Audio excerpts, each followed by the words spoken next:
یہ بتائیے گا کہ آپ نے اذان کے آداب کی بات کی کہ قبلہ رخ ہو کے اور کانوں میں انگلیاں دے کے اور وضو، تو کیا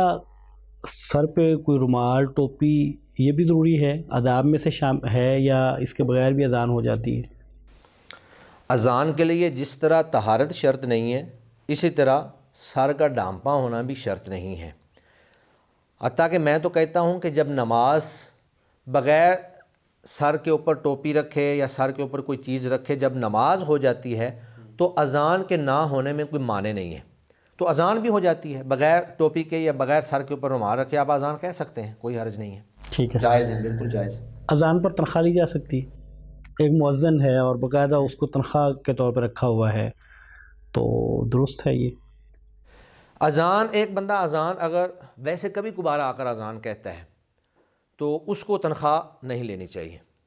لیکن ایک بندے کو آپ پابند کر دیتے ہیں کہ بھئی آپ کی یہ ڈیوٹی ہے، آپ نے کاروبار نہیں کرنا ہے، آپ نے دیگر کوئی کام نہیں کرنے ہیں، سارے دنیا کے معاملات چھوڑ کر آپ کی ڈیوٹی ہے کہ آپ نے 5 نمازیں پڑھانی ہیں، آپ نے 5 اذانیں کہنی ہیں، تو ایسے شخص کو گویا کہ آپ نے پابند کر دیا ہے، اور اس کو جو آپ نے وقت لیا ہے اس سے اور اس کو جو پابند کیا ہے اس پابندی کے بدلے میں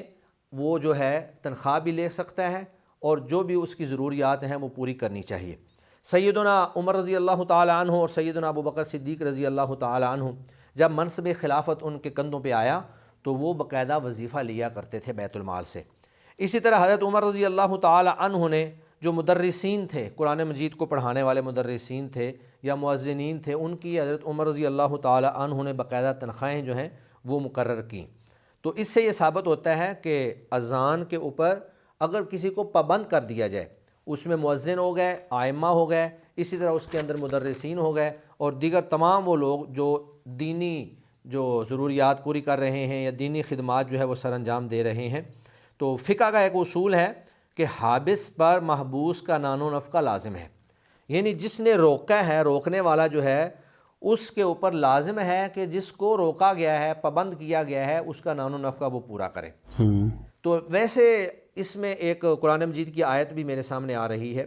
اللہ تعالیٰ فرماتے ہیں من کان غنیا فلیستعفف ومن کان فقیرا فلیستعفف بالمعروف،